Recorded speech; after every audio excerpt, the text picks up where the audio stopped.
Award-winning teacher and speaker Scotte Burns became fascinated with love, and so began a journey of love adventure across the United States of America, seeking the nature and meaning of love.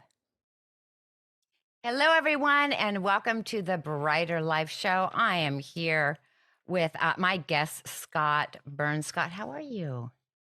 I'm well. Thanks for inviting me. I appreciate it. Yeah. I appreciate you accepting my invitation. So, just right off the bat, I want to know what was the actual defining moment when you decided, when you and your wife decided, we're going to take 6 years off and we're going to travel the country and we're going to figure out this love thing. Well, it's been an evolutionary process because at first it started out as kind of I'm a writer primarily. And so it started out as kind of a romantic project. We thought, as we've gotten older and, we've been together for over 40 years. And we've been in the music business together. We were in education together. We've done all these things, and we were kind of mid-career and wanted to find something that we could do together. And I had an idea that I wanted to hit the road and write a book about being a man in America today, because that's also been an evolutionary process. But because we love motorcycle touring, I thought, I don't want to do this book project alone. And so, in talking with Tony, I said, well, if we did this together, what would you want to do? And she said, well, now that we've gotten older, we keep running into this recurring question from people in all these creative businesses that we've been in before about what's your secret? And we thought, well, that's flattering that people think that we'd be qualified to answer that question.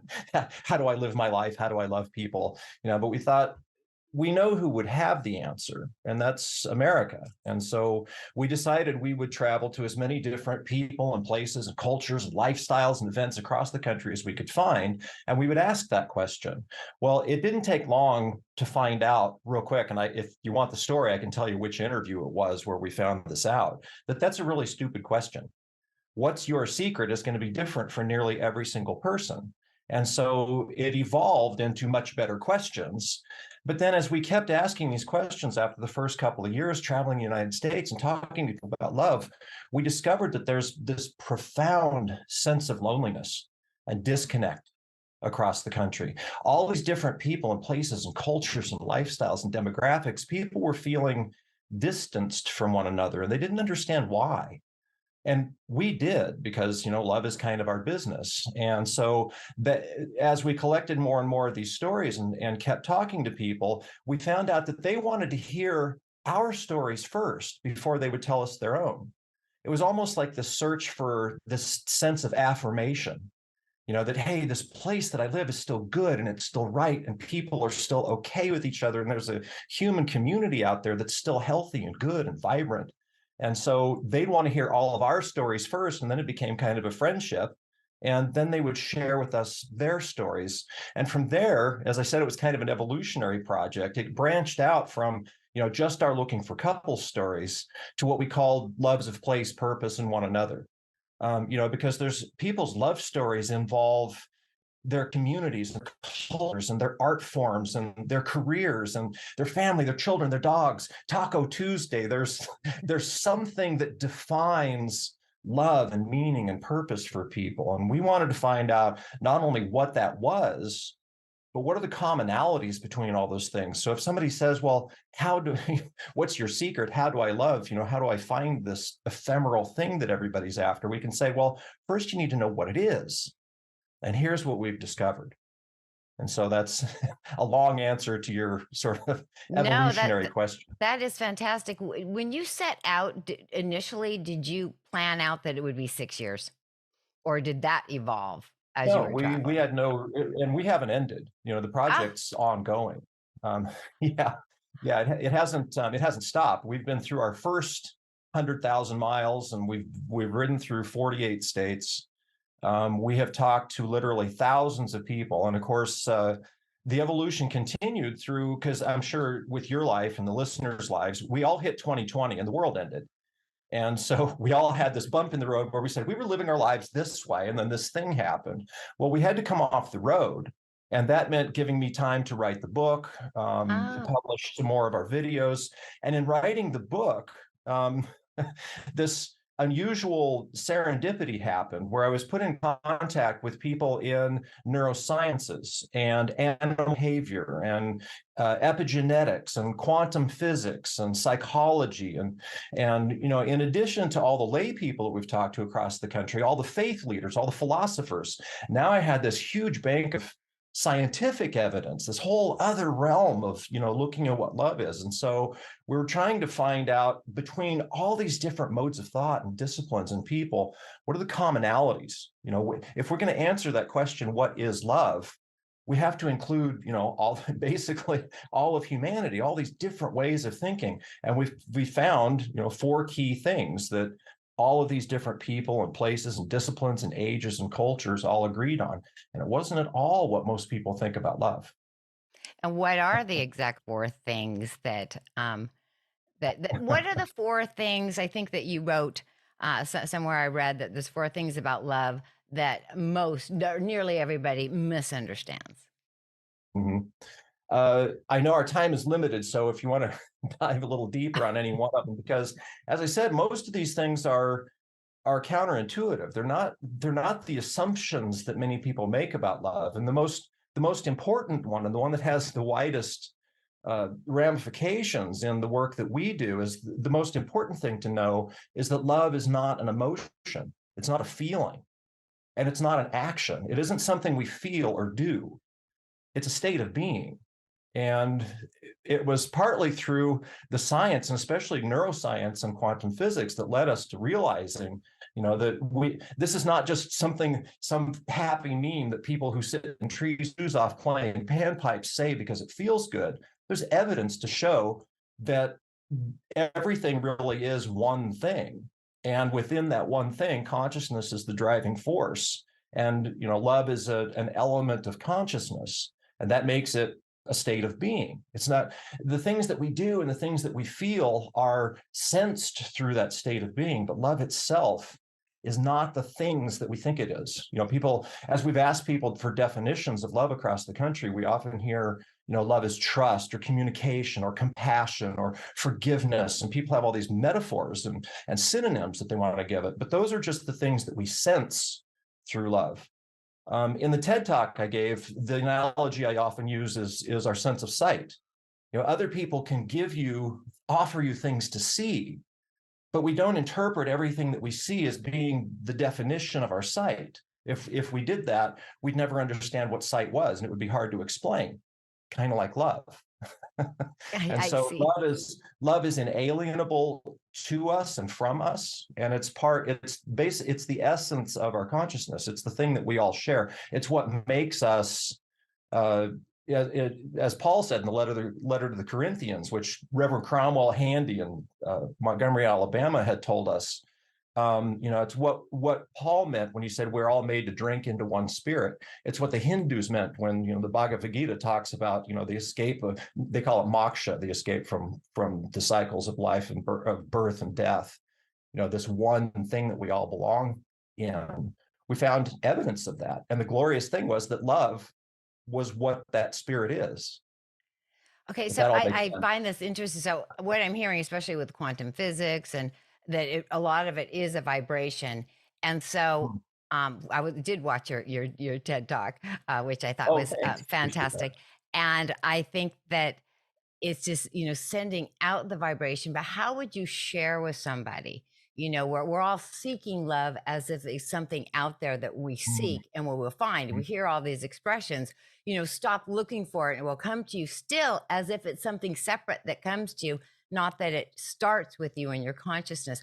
How Mhm. would you tell somebody that wants to start their own love journey, or they want to exude love? How would they do it? I'm going to tell you what I did after you tell me, but based on your TED Talk. Okay. Well, this kind of gets into, because you'd asked about the four things and I only gave you Yes. one, but the third is I'm sorry. that love. No, that's okay. No, because I know our time's limited, and these are all long stories. That's why I wrote a book about it. And some of them have lots of stories that go along with them, and there's always questions involved. Love is partly a conversation too. It's an interaction that kind of helps define it. But the third of those understandings is that love is not given or received. It isn't something we can sort of take out of ourselves and give to someone else or get from them. Kind of like that sense of sight. If you watched the TED Talk, you heard one of the analogies that I gave was when people ask this question, I describe it from my background as a geosciences teacher as being like the sun. We think that love is a feeling because we feel it. Obviously it's an emotion because we sense it. But I describe it as being like the sun because we think that most people think we get heat from the sun. We don't get any heat from the sun. It warms us, but there's nothing solid in the space between the earth and the sun for heat to conduct. There's insufficient gas or liquid for the heat to convect and sort of move around between the sun and the planets. Instead, the sun's electromagnetic energy radiates out through the void of space. And when that energy strikes the earth, it's podcast listeners, it's dogs, it's trees, the waters. When it strikes all those things, that energy causes the atoms and molecules of which they're made to vibrate. You were talking about vibration. And it's the energy of that vibration that causes heat to be generated within the very matter of which those things are made. And so you can think of love as being radiant in exactly the same way. When we love someone, we're not giving them something that's in us to them. We're awakening something that's already within them. And when we sense their love for us, they're basically, that love is radiant. They're awakening and warming and expanding something that's already within us. And when I talk to student groups, I said, what happens with heat? It expands things. When this happens with love, it expands within us. It basically makes us all a little bigger inside. And that's why when people ask, we hear this term true love. How do I know that, my love is true, that it's genuine? I said, well, here's why we love the people, places, and things that we do. It's not an accident. It doesn't just happen. It's not this spontaneous, mysterious thing. It turns out, and this is again the agreement of all these people we've talked to over the years, we love who and what makes us bigger inside. We love what grows our souls. And if you look at the things that you love, the things that you adore, the things that you cherish, if it's love, you can honestly look at yourself and say, this makes me greater than I was before. This relationship with you, my dog, this career, this art form that I enjoy, it makes me grow inside. That's how we experience love. Okay, so I think that this is just all wonderful, and I love what you're doing. And when you through your travels with, people that are just because it seems like we're so divided, especially with cultures. How are you able to express that you appreciate and that you love, and that is something to be maybe even honored. I mean, someone else's culture, and not look at it as a divide, that the common thing that's the most common with all of us is love. Mhm. I mean, did you find anybody in your travels that just didn't want to hear your love story? Oh, sure. Absolutely. There are people that are, for either politically or culturally or personally for a lot of different reasons, they just are not receptive to that message. And that's fine. It doesn't one of the lessons we draw from these four understandings and what we've learned about love is that your love doesn't depend on anyone else.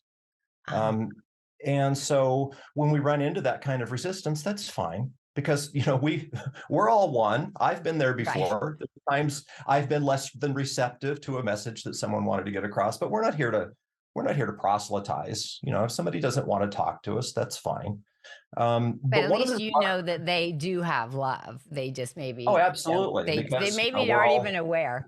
That we're all one spirit in the end. And that's not just, again, some pretty meme, some flowery thing. It's the provable fundamental principle of existence. And if you're curious, I can even tell you where in quantum physics we rely on, well, here's how I can prove that. But back to your question you just asked, one of the remarkable things we found, how do you reach people like this?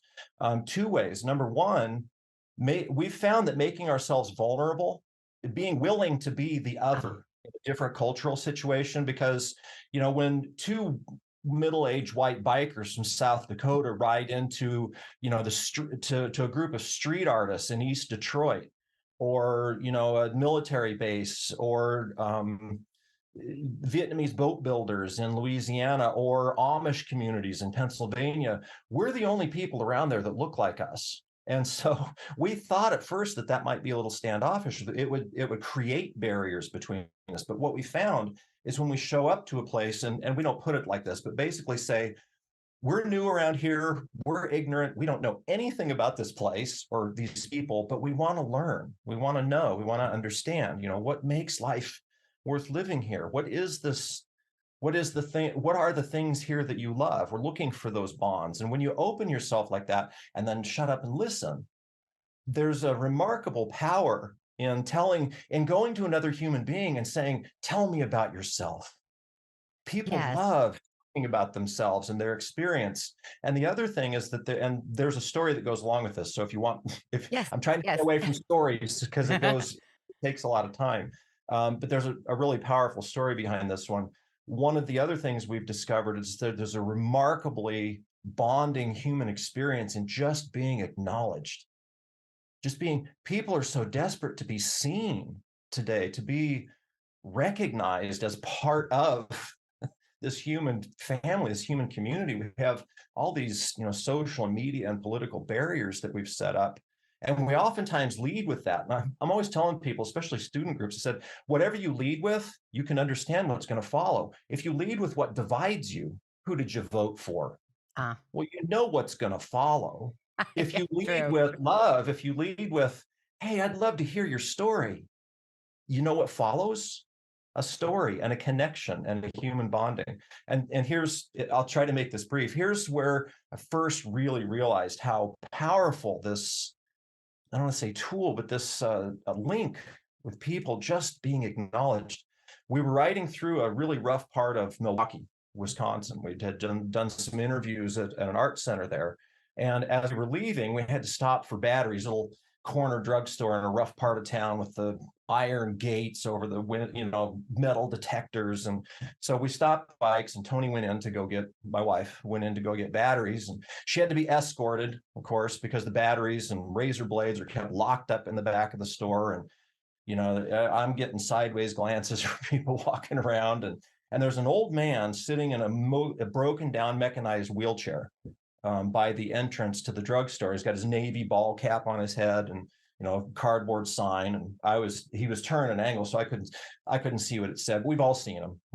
God bless, anything helps. And no one was looking at this fellow on the way in and out. He'd look at people and he'd nod and he'd smile, and no one would acknowledge his presence except one woman. And when she came by, she pointed at his face. She put her finger in his face and said something derisive to him, shook her head, and walked off inside the store. And you could just see, if despondency, if loneliness had a body, you could just see this man melt, and that sign came down in his lap, and his shoulders slumped. And I got up off the bike to offer. I had $5 left in my wallet, and I figured, a kind word and $5, and what are you going to do in the time that we have together as human beings? But before I could get there, another fella came wheeling by in another wheelchair, and he looked at this man and he said 3 words to him: I see you.